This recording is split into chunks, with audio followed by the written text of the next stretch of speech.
E se eu lhe dissesse que algumas das plantas mais bonitas que você poderia comprar no viveiro local são bombas relógio esperando para destruir sua propriedade?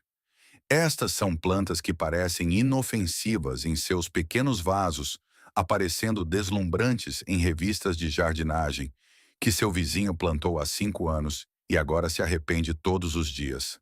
A maioria das pessoas não tem consciência disso, mas enquanto estamos todos planejando cuidadosamente nossos jardins dos sonhos, pesquisando espécies nativas e nos preocupando com cervos ou coelhos, existem plantas por aí que transformarão seu quintal em um verdadeiro campo de batalha. Essas plantas riem de suas tentativas de controlá-las. Hoje vou mostrar 20 delas que mudarão para sempre a sua maneira de pensar sobre jardinagem. Fique atento, pois o número 13 desta lista produz substâncias químicas que literalmente envenenam o solo ao seu redor para matar plantas competidoras. Além disso, o número 20 é tão agressivo que pode dominar um acre inteiro de terra em apenas alguns anos, enviando brotos para todos os lugares onde você não os quer. Certifique-se de clicar no botão de inscrição, pois postamos novos vídeos todas as semanas que economizarão seu tempo, dinheiro e incontáveis horas de frustração em seu jardim. Vamos a isso. Aqui estão 20 plantas destrutivas que arruinarão seu jardim, classificadas de irritantes a absolutamente pesadelares. Vamos começar com o bambu, especificamente os tipos alastrantes. Esta planta aparentemente elegante possui um dos sistemas radiculares mais destrutivos do mundo da jardinagem. O bambu alastrante não cresce apenas onde você o planta. Ele envia rizomas subterrâneos, disparando em todas as direções, a velocidades que parecem impossíveis para uma planta. As espécies de filostaches, os bambus alastrantes, podem enviar rizomas que viajam de 3 a 4,5 metros em uma única estação de crescimento. Estas não são raizinhas delicadas, são lanças grossas, lenhosas e de ponta afiada que perfuram tecidos de paisagismo, racham pátios de concreto e já foram documentadas atravessando fundações de edifícios. O que torna o bambu tão devastador é que esses rizomas subterrâneos podem mergulhar a 1 metro de profundidade e viajar sob cercas, calçadas e limites de propriedade. Proprietários de casas já acordaram e encontraram brotos de bambu surgindo através do piso da garagem, aparecendo no quintal do vizinho a 15 metros de distância e rachando as fundações de muros de jardim. As histórias de terror do paisagismo moderno estão cheias de pesadelos com bambu. Uma barreira de rizoma instalada incorretamente ou uma pequena lacuna na contenção, e em 3 anos você terá bambu por toda parte. A parte do pesadelo é que, mesmo quando você pensa que removeu tudo, fragmentos microscópicos de rizoma deixados no solo podem regenerar plantas inteiras. A razão pela qual o bambu se tornou tão popular é simples. É bonito, cresce rápido e oferece triagem de privacidade instantânea. No entanto, os tipos alastrantes nunca devem ser plantados sem barreiras de rizoma de resistência industrial enterradas a pelo menos 75 centímetros de profundidade com costuras sobrepostas. Mesmo assim, requer vigilância constante. Para quem plantou bambu alastrante sem barreiras, prepare-se para anos de batalha. Pense nele como uma planta que parecia uma ótima ideia até invadir literalmente a sua vida, a vida do seu vizinho e a propriedade de todos em um raio de 30 metros. A hortelã pode ser a planta mais enganosamente perigosa desta lista.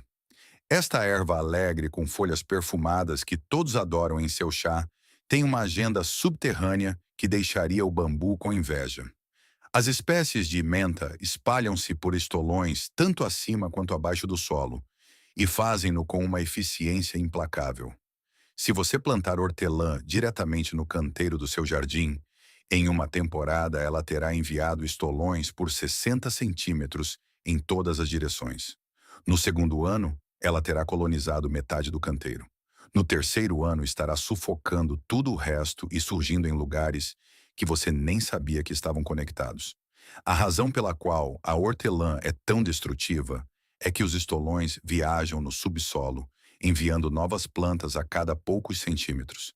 Mesmo pequenos fragmentos de raiz deixados no solo regenerarão plantas completas. Se você a arrancar, é garantido que deixará para trás pedaços de raiz que voltarão mais fortes. Jardineiros experientes conhecem a regra de ouro. Nunca plante hortelã no chão. Use sempre recipientes e, mesmo assim, esses recipientes precisam ser verificados regularmente, porque a hortelã tentará escapar pelos furos de drenagem. Algumas variedades são tão agressivas que criarão raízes a partir de nós, que tocam a superfície do solo ao redor do vaso. A planta se espalha por toda parte porque é realmente útil. As pessoas querem hortelã fresca para cozinhar e bebidas. Mas essa conveniência momentânea transforma-se em décadas de arrependimento quando todo o seu jardim de ervas se torna nada além de hortelã. Seus canteiros de flores são invadidos por hortelã e você se vê arrancando estolões de hortelã do seu gramado. Para jardins pequenos e canteiros elevados, a hortelã é um desastre absoluto. Ela não apenas compete com outras plantas, ela as domina e exclui ativamente. Pense nela como a erva amigável que se mudou como convidada e lentamente tomou conta de toda a sua propriedade. Cômodo por cômodo, canteiro por canteiro, até que nada mais pudesse viver ali. O polígono do Japão não é apenas invasivo, é genuinamente destrutivo para a infraestrutura humana de formas que parecem quase intencionais. Falópia japônica é a planta que os credores hipotecários realmente consideram ao avaliar o valor da propriedade em áreas afetadas, porque a sua presença pode literalmente desvalorizar a sua casa. Esta planta cresce a partir de rizomas que podem penetrar 2 metros de profundidade e espalhar-se por 18 metros horizontalmente a partir de uma única planta. Esses rizomas são capazes de crescer através de pequenas fendas no concreto, asfalto e fundações de edifícios, expandindo-se à medida que crescem, rachando e quebrando a estrutura. Estudos de caso modernos documentam o polígono do Japão destruindo calçadas, rachando paredes de fundação, rompendo pisos de porões e comprometendo sistemas de drenagem. No Reino Unido, é considerado um problema tão sério que você é legalmente obrigado a divulgar a sua presença ao vender uma propriedade. E muitos compradores simplesmente desistem. O que o torna catastrófico é que a planta cresce até 10 centímetros por dia durante o pico da estação. Se você a cortar, ela cresce novamente a partir dos rizomas.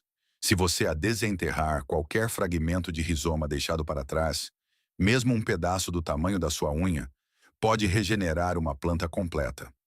A erradicação profissional pode levar de 3 a 5 anos de tratamento repetido com herbicidas e custar milhares de dólares. Os caules semelhantes a bambu crescem 3 metros de altura em uma temporada, criando matagais densos que excluem toda a outra vegetação. Quando os caules morrem no inverno, você fica com um deserto de talos mortos e solo nu, vulnerável à erosão. O polígono do Japão espalhou-se pelo mundo como planta ornamental, porque cresce rápido e parece exuberante. Mas esse crescimento rápido tem um preço medido em valores de propriedades destruídos e danos na infraestrutura. Para quem o descobre em sua propriedade, você está enfrentando anos de remediação profissional, cara. Pense nele como a planta que não arruína apenas o seu jardim. Ela ataca a sua casa, a sua calçada e o valor da sua propriedade com igual entusiasmo. A era inglesa parece tão elegante subindo em paredes de tijolos e cobrindo o solo sob as árvores. E é exatamente assim que ela engana as pessoas para que a plantem. Hedera helix é uma daquelas plantas que parece perfeitamente civilizada até que, de repente, não é mais. E então já é tarde demais. A planta escala usando raízes aéreas que se infiltram em pequenas fendas e frestas em revestimentos de madeira, argamassa e casca de árvore. À medida que essas raízes se expandem, elas gradualmente separam o que quer que estejam presas. Revestimentos de madeira são danificados. Juntas de argamassa desmoronam e árvores sufocam sob o peso. Estudos mostram que a era cobrindo árvores bloqueia a luz solar para as folhas, adiciona um peso enorme aos galhos, tornando-os propensos a danos por tempestades, e fornece acesso rápido para pragas e doenças atingirem a copa. Uma era madura cobrindo uma árvore Pode adicionar centenas de quilos de peso que a árvore nunca evoluiu para suportar. O cenário de desastre tradicional envolve alguém plantando era inglesa como cobertura de solo sob árvores ou ao longo de uma cerca. Por alguns anos parece ótimo, mantendo-se baixa e espalhando-se bem. Então, um dia, você percebe que ela está subindo. Em poucos anos, ela cobriu a cerca, as árvores e a lateral da sua casa, enquanto envia estolões pelo gramado e para os canteiros de flores. O verdadeiro problema é que a era madura produz bagas que os pássaros comem e espalham por toda parte. Essas sementes germinam em suas calhas, nas telhas do telhado e em todos os lugares onde os pássaros pousam. Logo você tem mudas de era surgindo em toda a sua propriedade e nas propriedades dos seus vizinhos. A era tornou-se popular simplesmente porque é perene e cresce na sombra onde nada mais cresce. Mas essa tolerância à sombra significa que ela crescerá para cima, bloqueando a luz e destruindo lentamente as estruturas. A remoção requer anos de corte, puxão e vigilância. Para edifícios históricos e árvores maduras, a era inglesa é genuinamente perigosa. Não é apenas inestética, é ativamente destrutiva. Pense nela como a planta que abraça sua casa e suas árvores até a morte, enquanto parece elegante ao fazê-lo. O kudzu é lendário por uma razão. Pueraria montana pode genuinamente crescer 30 centímetros por dia durante o pico da estação de crescimento. Isso não é folclore de jardinagem, é uma realidade documentada. Esta importação japonesa foi deliberadamente plantada em todo o sul dos Estados Unidos para controle de erosão e, desde então, vem enterrando a paisagem. Uma única planta de kudzu pode crescer 18 metros em uma única temporada, cobrindo e sufocando tudo em seu caminho. Árvores, arbustos, edifícios, carros abandonados e postes de utilidade pública. O kudzu não discrimina. Ele escala, cobre e mata tudo o que estiver por baixo, bloqueando toda a luz solar. O que torna o kudzu apocalíptico é que as trepadeiras criam raízes nos nós, de modo que uma única planta se torna dezenas de plantas conectadas ao longo de centenas de metros. As raízes podem pesar centenas de quilos e penetrar 3 metros de profundidade. Cortar as trepadeiras apenas encoraja um crescimento mais vigoroso. O controle químico requer aplicações repetidas ao longo de vários anos. Estimativas modernas sugerem que o kudzu cobre mais de 7 milhões de acres no sudeste dos Estados Unidos. Florestas inteiras foram convertidas em monoculturas de kudzu, onde nada mais pode crescer. Ao dirigir por áreas afetadas, você vê paisagens que parecem ondas verdes congeladas no lugar, cobrindo tudo. A trepadeira espalhou-se em parte porque foi plantada deliberadamente, mas principalmente porque é quase impossível de erradicar uma vez estabelecida. Uma única coroa de raiz perdida regenerará toda a infestação. As sementes podem permanecer viáveis no solo por anos. O kudzu não pertence a uma lista de plantas de jardim, pertence a uma lista de desastres ecológicos. No entanto, as pessoas ainda o plantam ocasionalmente de forma deliberada para triagem rápida de privacidade ou controle de erosão, o que é como resolver um problema de ratos introduzindo tigres. Para quem estiver considerando o kudzu por qualquer motivo, não o faça. Simplesmente não faça. Pense nele como a planta que transforma seu jardim, sua propriedade e todo o seu bairro em um túmulo verde. A trombeta chinesa produz algumas das flores laranjas e vermelhas mais espetaculares que você já viu. Os beija-flores adoram, os jardineiros adoram, e então descobrem o que ela está realmente fazendo no subsolo e acima do solo, e o caso de amor termina rápido. Campsis radicans espalha-se por estolões subterrâneos que podem viajar 9 metros da planta-mãe, surgindo no meio de gramados, através de canteiros de cobertura morta e bem ao lado de fundações. As trepadeiras escalam usando raízes aéreas semelhantes à era inglesa, e são fortes o suficiente para arrancar o revestimento das casas, derrubar calhas e danificar estruturas de madeira. A trajetória tradicional envolve alguém plantando a trombeta chinesa em uma treliça ou cerca por suas flores deslumbrantes. O primeiro ano é ótimo, o segundo ano traz belas florações, mas no terceiro ano começam a aparecer brotos a 4,5 metros de distância. No quarto ano, Ela está escalando a casa, invadindo o gramado e tornando-se impossível de manter sob controle. As trepadeiras tornam-se grossas e lenhosas com a idade, fortes o suficiente para esmagar estruturas leves e separar tábuas. As raízes aéreas infiltram-se em cada fenda e lacuna, destruindo gradualmente o que quer que estejam presas. Paisagistas profissionais alertam especificamente contra o plantio de trombeta chinesa perto de casas ou outras estruturas, porque uma vez que ela se agarra, a remoção é extremamente difícil. As trepadeiras têm que ser cortadas, as raízes aéreas têm que ser raspadas sem danificar a superfície por baixo e os estolões subterrâneos têm que ser desenterrados.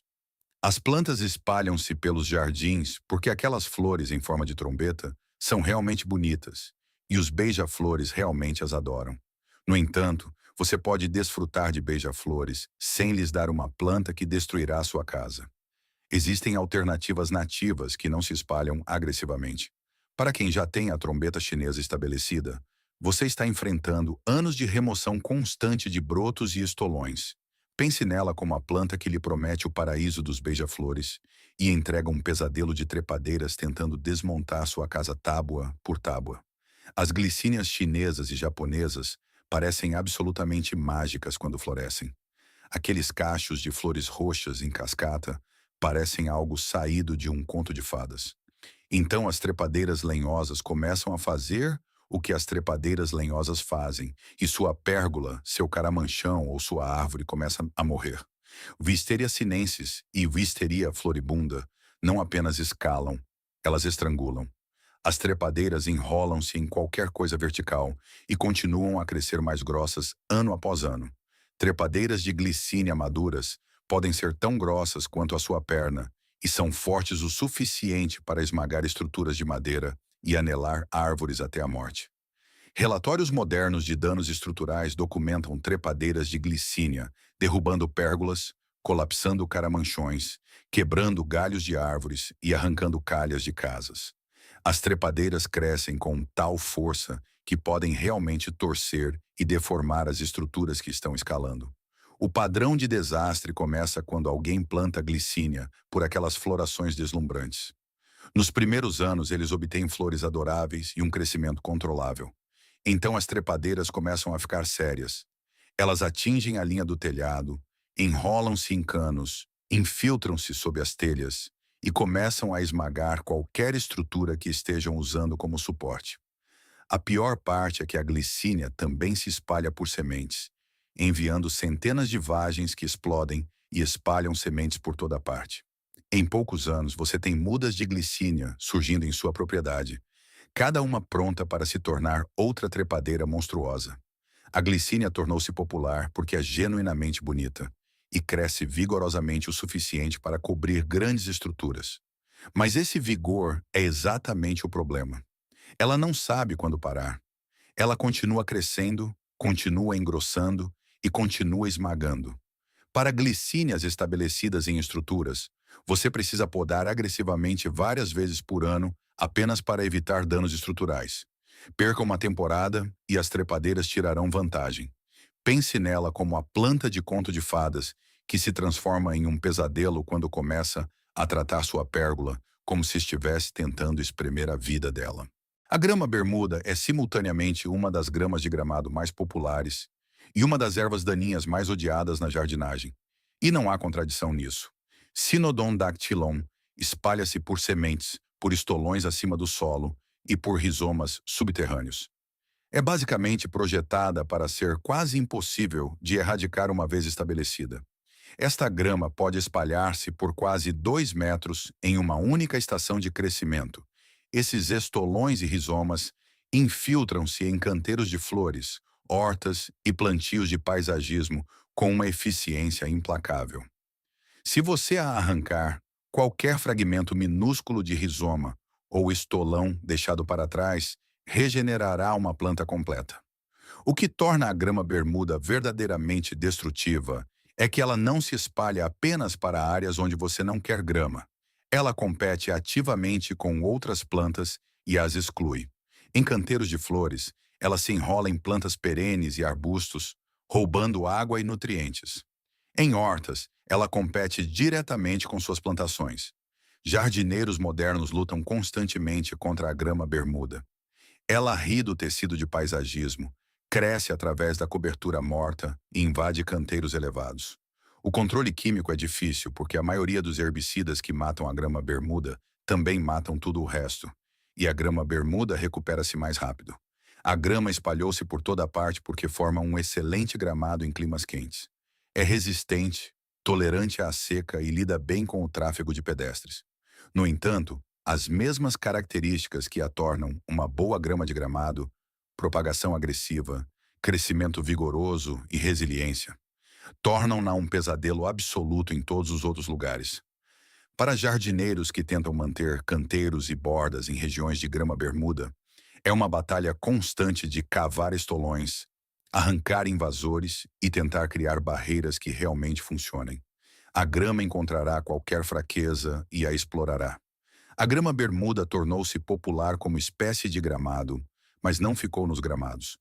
Pense nela como a grama que decidiu que deveria ser a única planta em todo o seu quintal e tem as ferramentas para fazer isso acontecer. A erva de São Gerardo parece inocente o suficiente, com aquelas bonitas folhas variegadas e aquele hábito de cobertura de solo arrumado. Parece perfeita para áreas sombreadas, onde nada mais cresce. Aegopodium podagraria recebeu seu nome comum, em inglês, goatweed, devido ao uso medicinal histórico, mas os jardineiros modernos têm outros nomes para ela. A maioria é impublicável. Esta planta espalha-se por rizomas subterrâneos que se fragmentam com uma facilidade incrível. Cada pedaço minúsculo de raiz deixado no solo fará crescer uma nova planta. Ela forma colônias densas que excluem tudo o resto e é quase impossível de remover uma vez estabelecida. O desastre tradicional ocorre quando alguém planta a erva de São Gerardo como cobertura de solo em uma área sombreada, talvez sob árvores ou ao longo de uma cerca. A primeira temporada parece ótima. Na segunda temporada, ela se espalhou bem e, na terceira temporada, ela saltou a borda e começou a invadir os canteiros adjacentes. No quinto ano, ela está em toda parte e a remoção torna-se um projeto de vários anos. As folhas variegadas são, na verdade, a parte mais insidiosa. São atraentes o suficiente para que as pessoas continuem pensando que podem controlá-la até o momento em que não podem mais. As formas de folha verde são ainda mais vigorosas. Jardineiros profissionais consideram a erva de São Gerardo um dos piores erros que um proprietário pode cometer. Uma vez que ela está no seu solo, você terá anos de escavação, peneiramento e remoção de cada fragmento de raiz. Perca um pedaço, e em uma temporada, você estará de volta onde começou.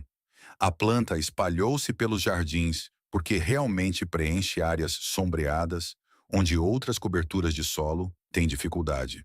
Mas esse vigor tem um preço. Ela não ficará onde você a colocou e não compartilhará espaço com nada mais. Para quem luta contra a erva de São Gerardo estabelecida, a única solução real é a remoção e substituição completa do solo ou anos de escavação persistente e tratamento com herbicidas. Pense nela como a bonita cobertura de solo que se transforma em uma guerra de guerrilha de décadas no seu jardim. O topinambur parece inofensivo. Na verdade, é um tipo de girassol que produz tubérculos comestíveis. Parece ótimo, certo? Você planta, colhe alguns tubérculos e saboreia-os assados.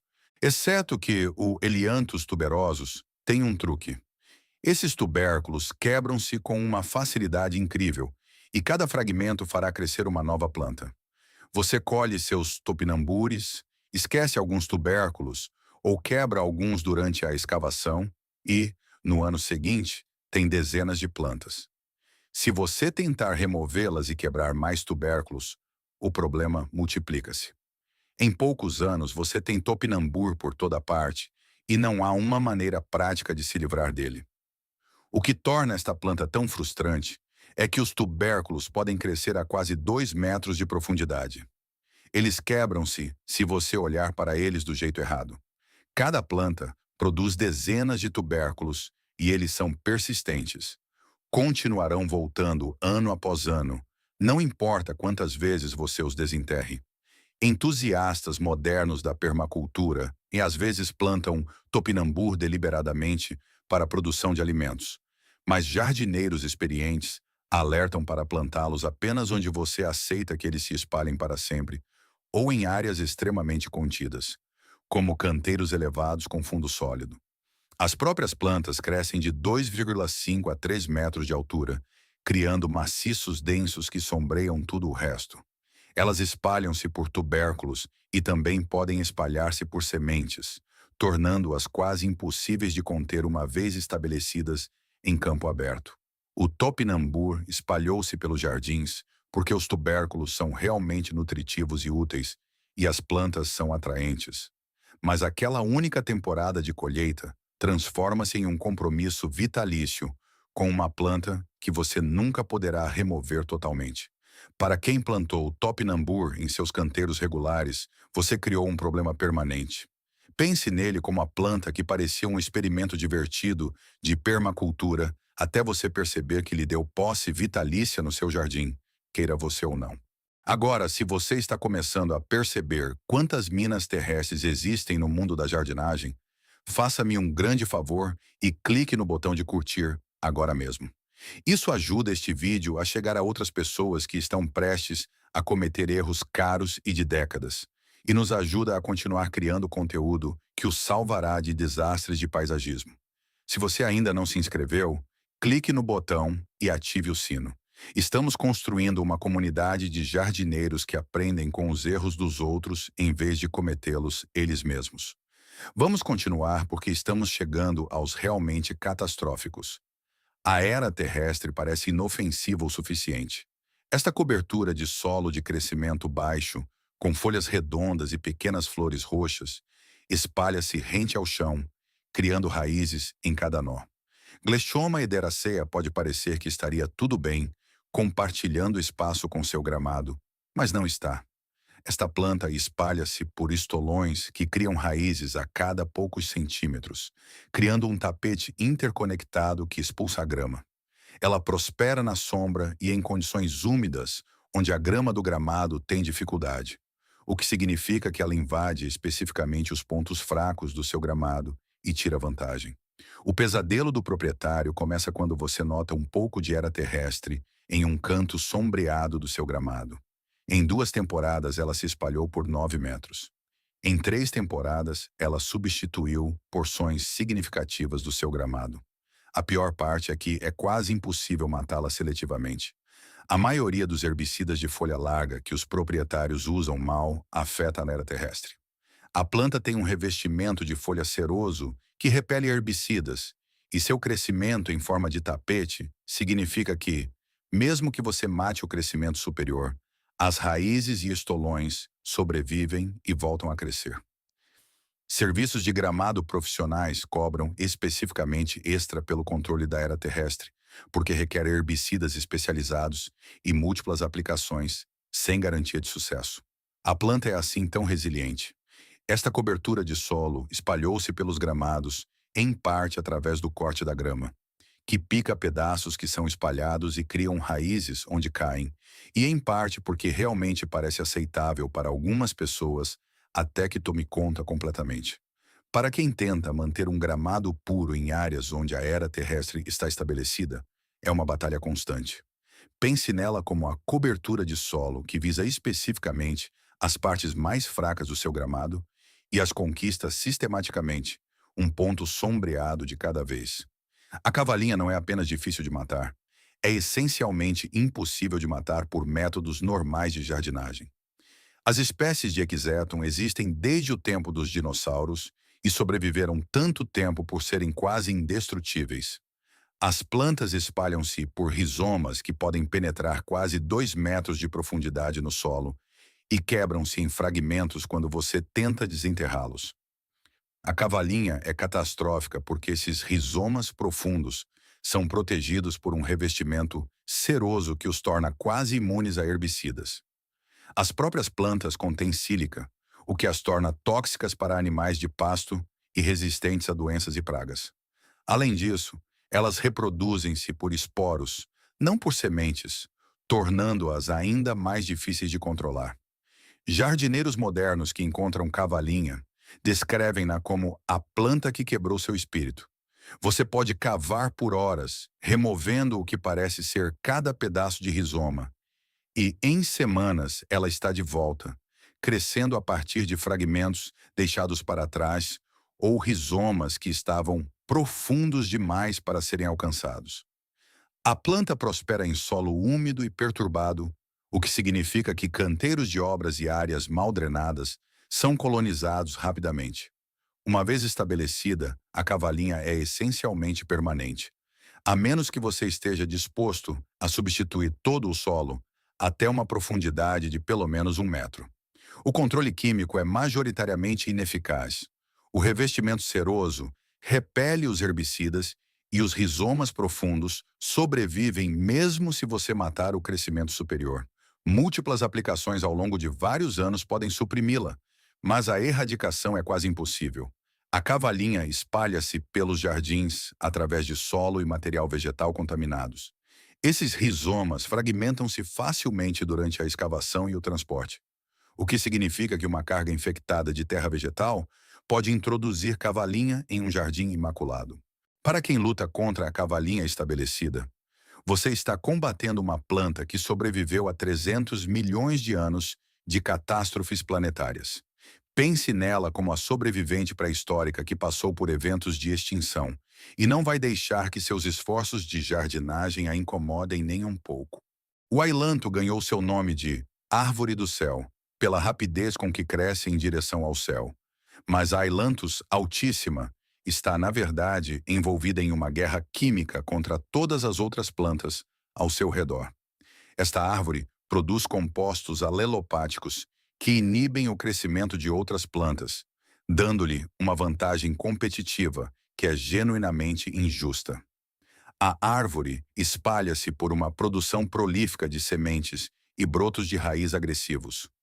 Uma única árvore madura pode produzir centenas de milhares de sementes, e o sistema radicular envia brotos a dezenas de metros da árvore-mãe.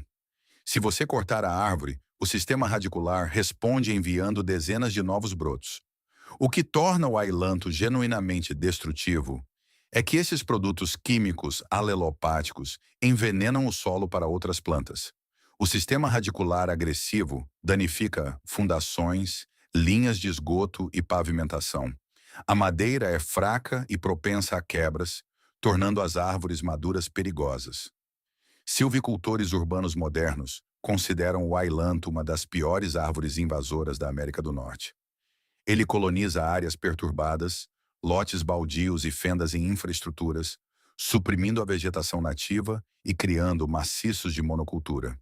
A árvore espalhou-se pelo mundo porque cresce incrivelmente rápido em condições precárias e parece quase indestrutível.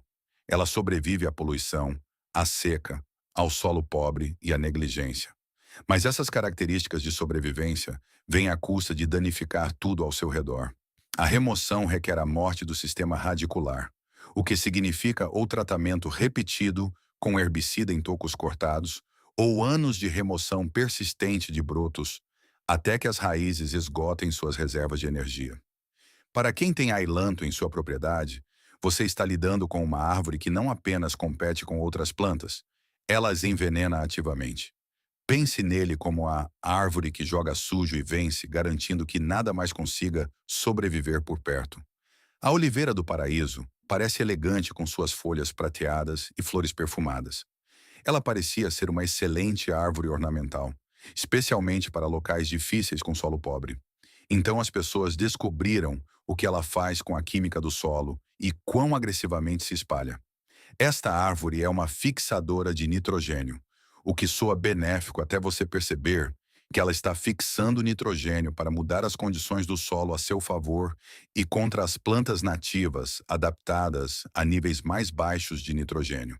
As bagas são espalhadas por pássaros, estabelecendo novas árvores por toda a paisagem. O padrão de desastre ocorre quando a oliveira do paraíso se estabelece em áreas ripárias e locais perturbados. Ela cresce rapidamente, forma matagais densos e expulsa salgueiros nativos, choupos e outra vegetação ripária. Os níveis alterados de nitrogênio favorecem espécies de ervas daninhas em detrimento das nativas. Projetos modernos de restauração ecológica gastam milhares removendo a oliveira do paraíso de bacias hidrográficas afetadas, porque a sua presença altera fundamentalmente a função do ecossistema. Os matagais densos bloqueiam o movimento da vida selvagem e o acesso à água. A árvore espalhou-se porque é resistente, atraente e produz flores perfumadas e bagas que a vida selvagem come. Mas essas mesmas bagas garantem que a oliveira do paraíso não fique onde você a planta. Os pássaros carregam as sementes por quilômetros, estabelecendo novas populações constantemente. A remoção requer o corte e o tratamento imediato dos tocos com herbicida para evitar o rebrotamento. O banco de sementes no solo significa que novas mudas aparecerão por anos após a remoção. Para quem lida com a oliveira do paraíso em sua propriedade ou nas proximidades, você está lutando contra uma planta que está literalmente mudando a química do solo para se favorecer. Pense nela como a árvore que não apenas invade, ela terraforma sua terra em algo que melhor se adapta às suas necessidades. A salgueirinha produz espigas espetaculares de flores roxo-rosadas, que ficam incríveis em jardins e centros de jardinagem. Lythrum salicaria parecia uma ornamental perfeita para áreas úmidas. Então ela escapou para as zonas úmidas naturais e revelou sua verdadeira natureza. Uma única planta produz milhões de sementes por ano. Essas sementes espalham-se pela água, vida selvagem e equipamentos contaminados. As plantas formam monoculturas densas que excluem a vegetação nativa das zonas úmidas, destruindo o habitat da vida selvagem que depende de plantas nativas diversas. O pesadelo ecológico acontece quando a salgueirinha invade pântanos, margens de lagoas e prados úmidos.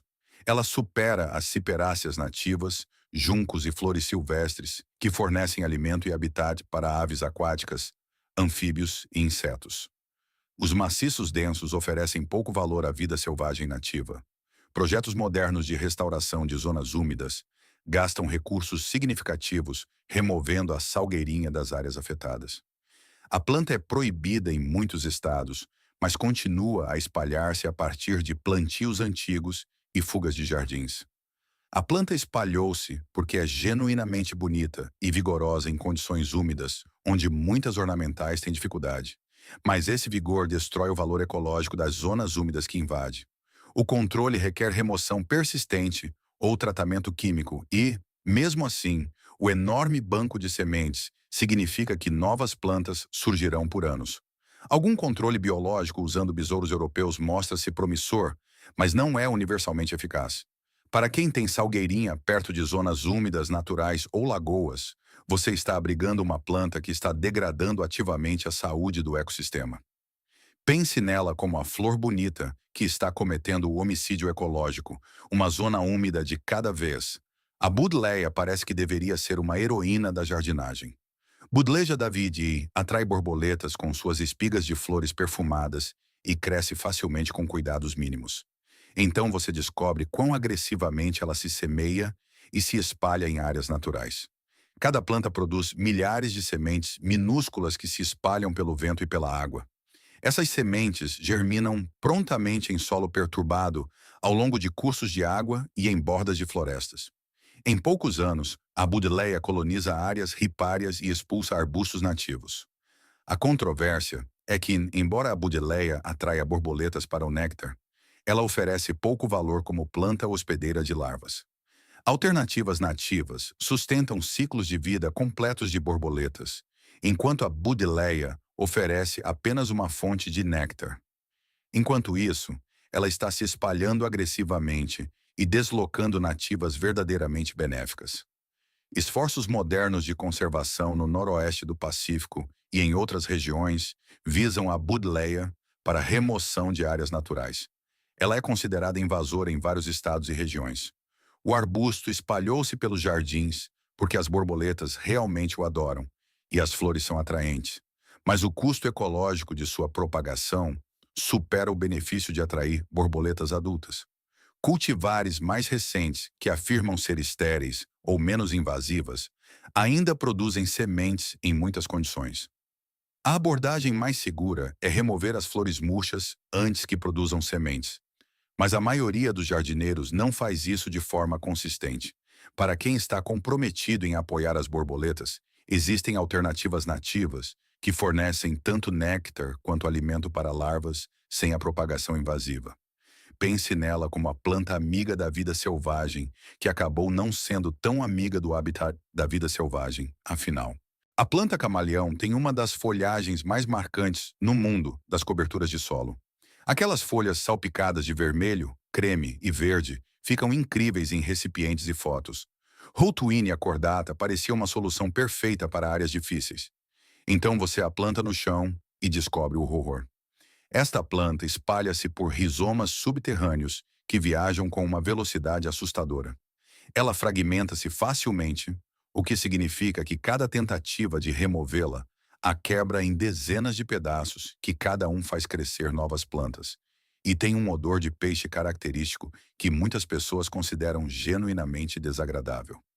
A trajetória de pesadelo começa quando alguém planta a planta camaleão em um canteiro por sua folhagem colorida. Em uma temporada, ela se espalhou por 1 metro em todas as direções. No segundo ano, ela está invadindo os canteiros adjacentes e o gramado. No terceiro ano, ela escapou inteiramente da contenção e aparece em todos os lugares.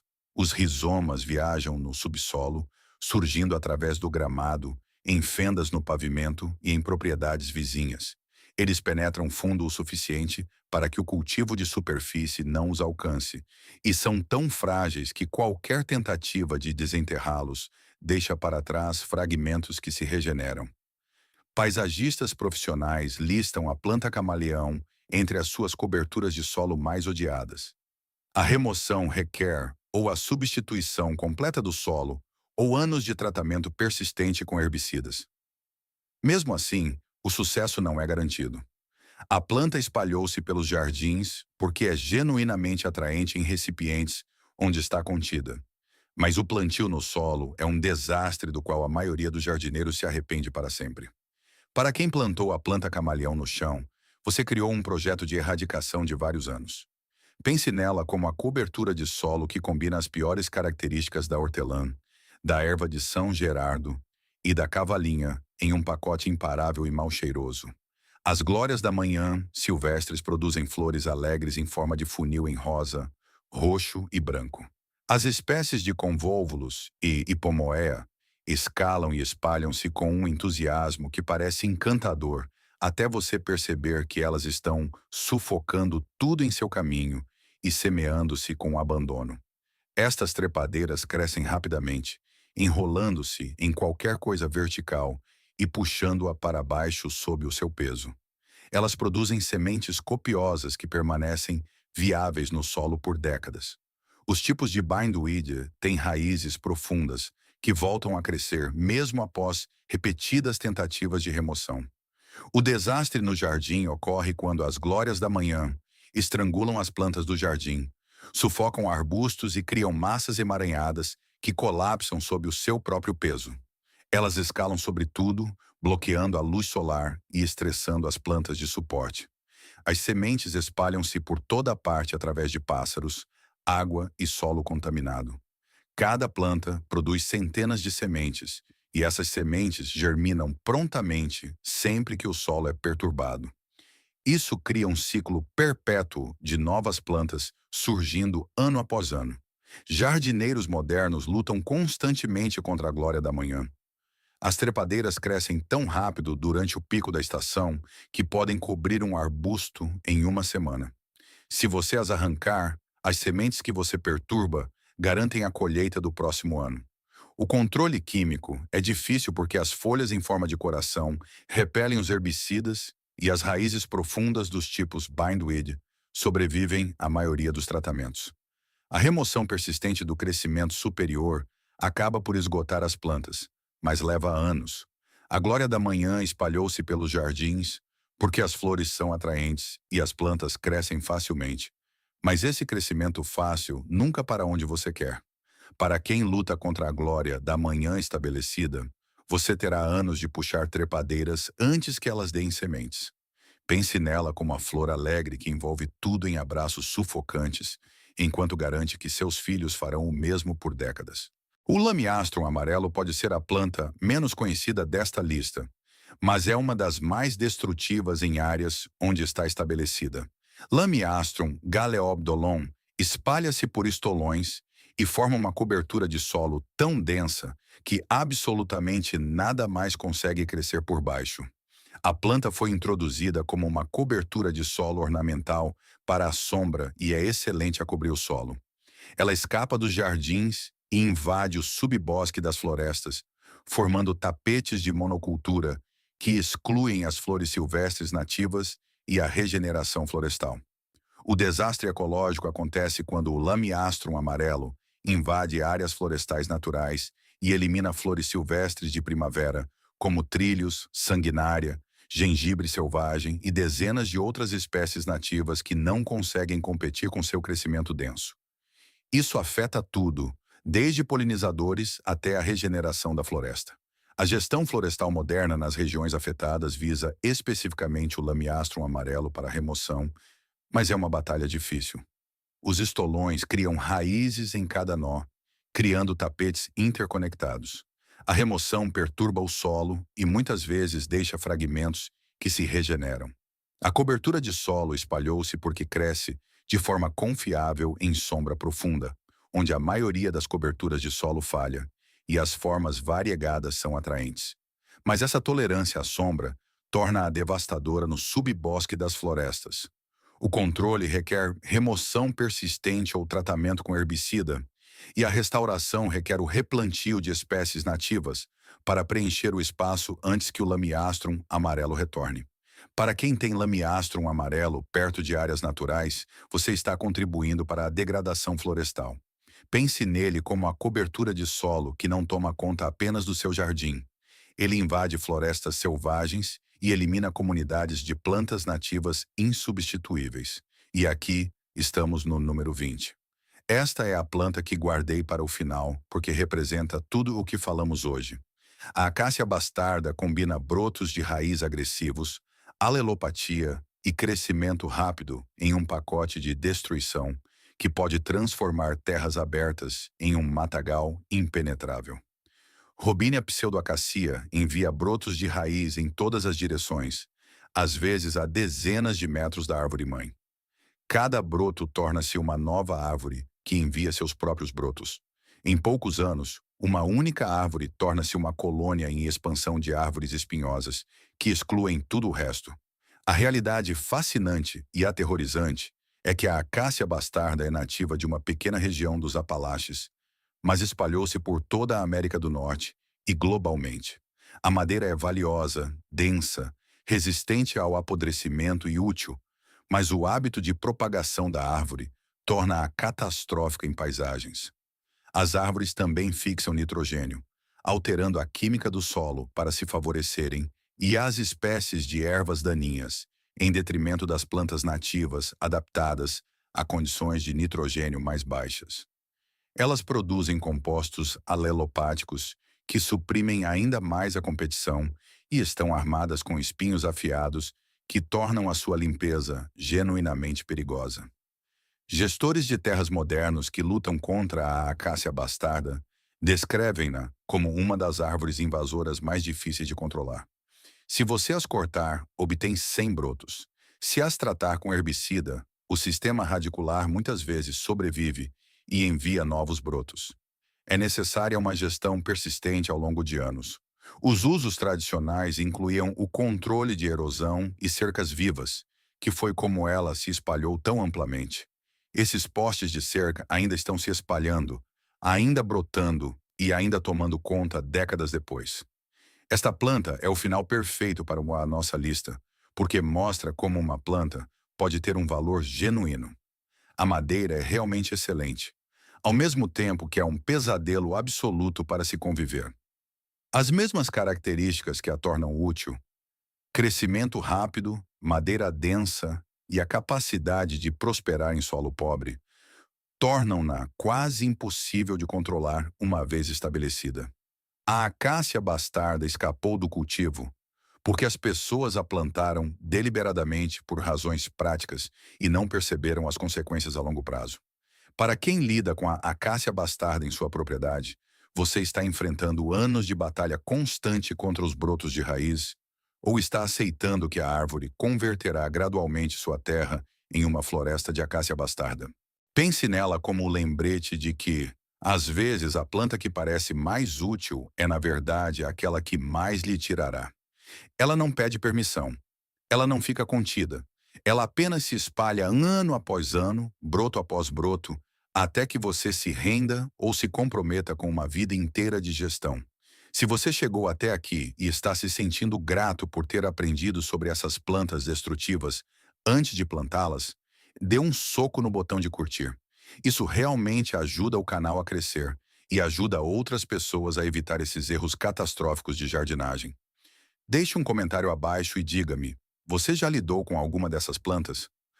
Qual delas parece ser o seu pior pesadelo? Eu leio todos os comentários e adoro ouvir suas histórias. Se você ainda não se inscreveu, o que está esperando?